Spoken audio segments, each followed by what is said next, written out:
Good evening. Iran's Supreme Leader Ayatollah Ali Khamenei is dead, killed in his office after an extraordinary attack by Israel and the United States. Several strikes targeted the capital Tehran and more than a dozen other cities were hit. In retaliation, Iran launched missiles at neighbouring Bahrain, the UAE, Kuwait, Qatar and Israel. The regime is tonight threatening devastating revenge after the death of their dictator. Nine correspondent Hannah Sinclair begins our coverage. The first day of a new war. Iran's supreme leader killed, with the fate of the Islamic regime in peril. Its fierce retaliation shook the Middle East. The full firepower of the US and Israel alliance unleashed on Iran. Wave after wave of missiles, targeting as many as 20 cities, including the capital, Tehran. Reports at least 200 killed, including 108 at primary school. The operation, dubbed Epic Fury, described as the largest regional concentration of American military firepower in a generation.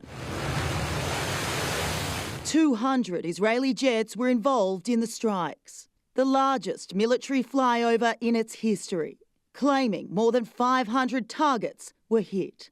A massive and ongoing operation to prevent this very wicked, radical dictatorship from threatening America and our core national security interests. To the great, proud people of Iran, bombs will be dropping everywhere.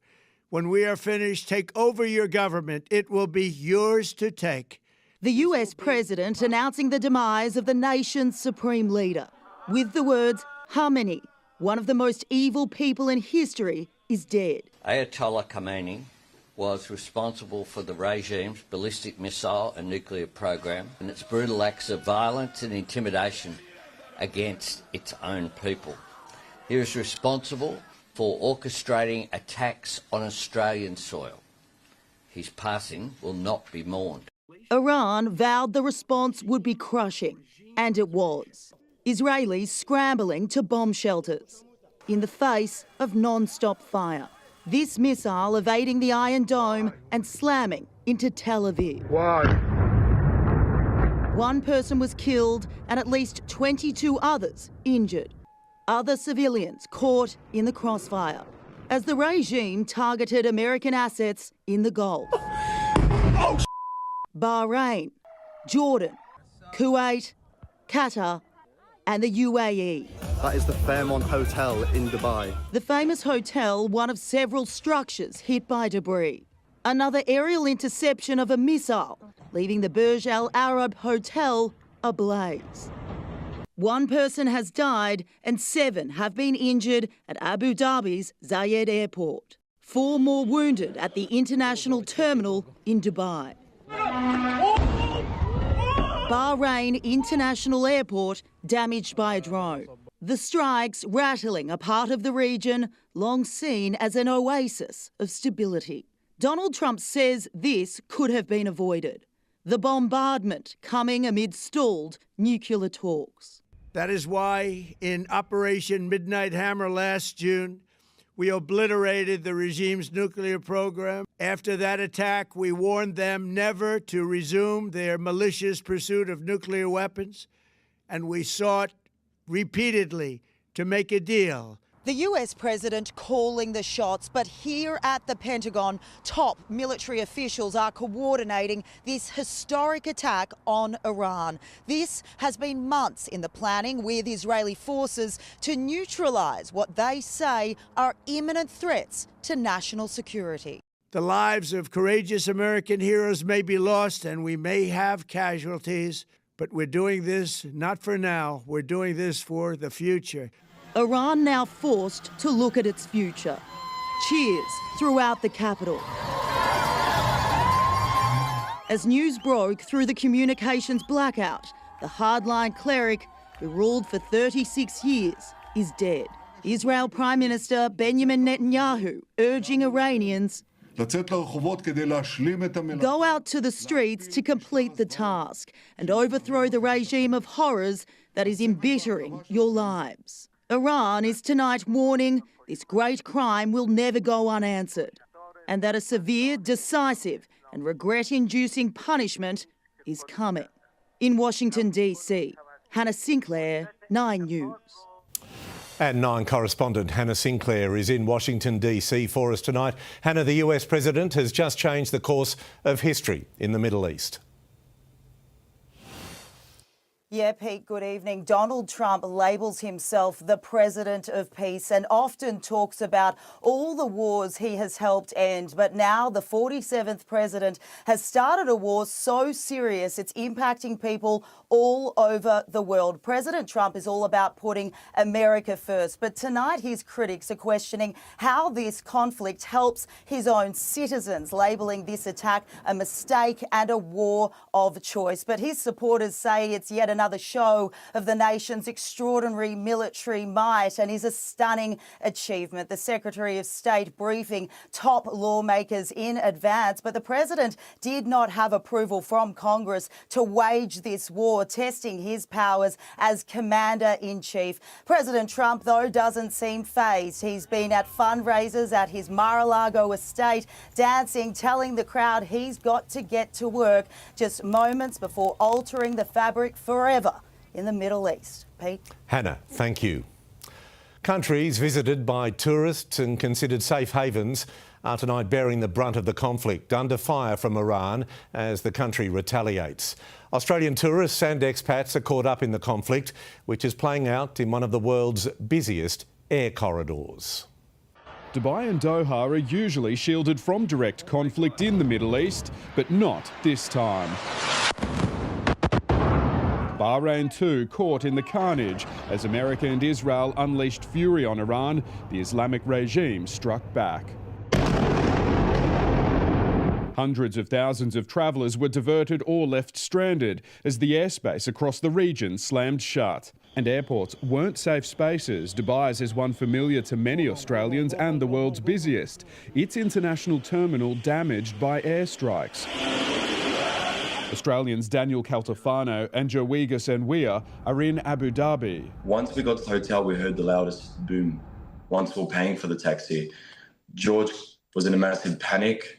I looked outside and I saw that there was missiles in the sky that were getting intercepted. They were meant to be coming home today, but for now, it's a waiting game. And the loudest boom, I can't explain it to you. Like the whole floor was just shaking. Very scary. Australian-born radio host Chris Fade lives in Dubai. We were all sleeping a moment ago and then you can hear it. You can actually hear the missiles coming through. So I've got my kids, we're all in one room together right now, actually, on the bottom floor of the house. But yeah, you're hearing it. The air thick with anxiety and uncertainty. Could this be a 24-hour thing, a 48-hour thing? Could it be a week? Could it be longer? We're not sure. But right now it's, the beginning part of it. The situation no clearer for those trapped in transit. Completely in limbo, waiting for the airspace to reopen. Penny Milton and her 2 children were on the way to watch her husband Michael Milton compete at the Paralympics in Italy. They're now delayed in Doha. Pretty uncomfortable. I don't like the fact that I'm still in the clothes that I left in 40 hours ago. This from the Foreign Minister, as the Department of Foreign Affairs activated its 24-hour crisis centre. I upgraded our travel advice to do not travel for Israel, Lebanon, Bahrain, Kuwait, Qatar and the United Arab Emirates. As the conflict's footprint widens across the Middle East, the reaction to it is rippling across the globe, from Paris to Los Angeles and London. Celebrations for the death of a brutal dictator. Many of these protesters had almost given up, expecting any action to be taken against the regime. They're hopeful for change, but mindful of the extended violence that could bring. Hopefully, after 47 darkness, light is gonna back to Iran. Absolutely excited, absolutely excited. People are full of joy now. The regime in Iran is utterly abhorrent.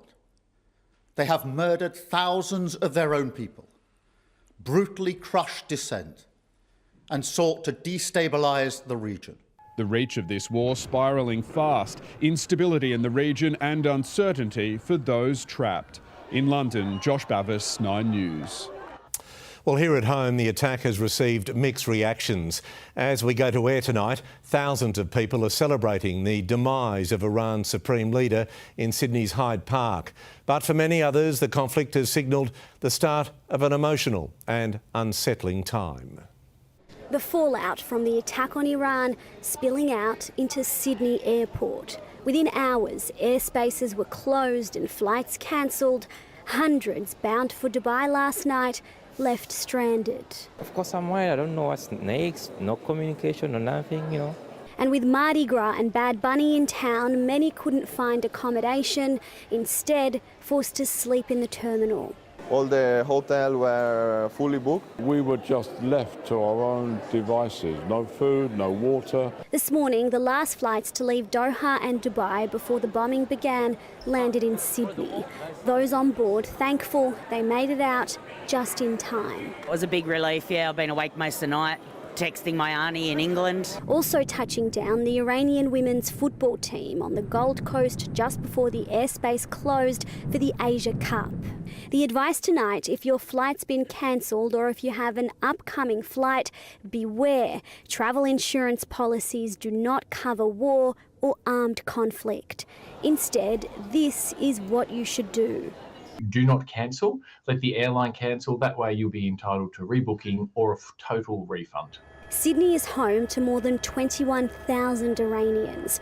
Many of them, like Sarah Balouri, still have family in Iran right now. We still haven't been able to make any contact. I think I've had one message go through today, but no response yet. But for Sarah, the emotions are mixed. This is our Berlin Wall moment.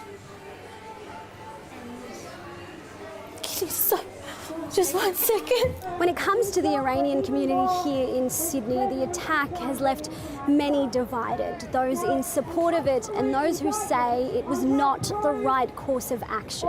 But what is uniting them, the fear and concern for their loved ones back in Iran. A group against the attack gathering this afternoon at Town Hall to protest. If they want to change the government of Iran, that is up to the Iranian people. While another in support met at Hyde Park to celebrate. It's been 47 years we've been waiting for this day. It's like emotional, really emotional. Massilia Eiley, 9 News. Pete, if you're struggling to hear us, that's because the crowd here at Hyde Park this evening has grown to up to 20,000 people. The people here tell us that for months they've been coming out to protest against the regime, and tonight is a celebration. We've seen people crying, laughing, chanting, dancing, holding up signs that say "Make Iran Great Again" and "Thank you, Donald Trump," for what they're calling their day of freedom, Pete. OK, Massilia Eiley, we'll leave you there in Hyde Park. Thank you. Let's go to Canberra now and our political editor, Charles Croucher. Charles, good evening. What's Australia's position in all of this? Yeah, evening, Pete. Australia's long-held insistence on international order and laws has been suspended, it seems, because of the evils coming from Tehran and the Ayatollah. Tonight, the government's focus will remain on keeping Australians in the area safe and getting them out when possible. With Iran firing indiscriminately, it would only take one of the thousands of Australians to be in the wrong place at the wrong time for this to escalate. When you throw in Australian troops on secondment with US fleets in the region, the risk is magnified. The length of this conflict will be determined by a leaderless and ruthless Iranian regime and a totally unpredictable American president. And the longer this conflict goes on, the harder it will be for Australia to stay on the sidelines. Charles, thank you. The death of Iran's supreme leader marks the end of a brutal, near 4-decade rule. On the streets of Iran, there are celebrations over Ali Khamenei's death. And tonight there's the potential for a seismic shift in the power dynamics of the Middle East. A 36-year iron rule over, and there were celebrations in the streets of Iran. And tears on the TV as state-owned media announced the news Supreme Leader Ayatollah Ali Khamenei was dead.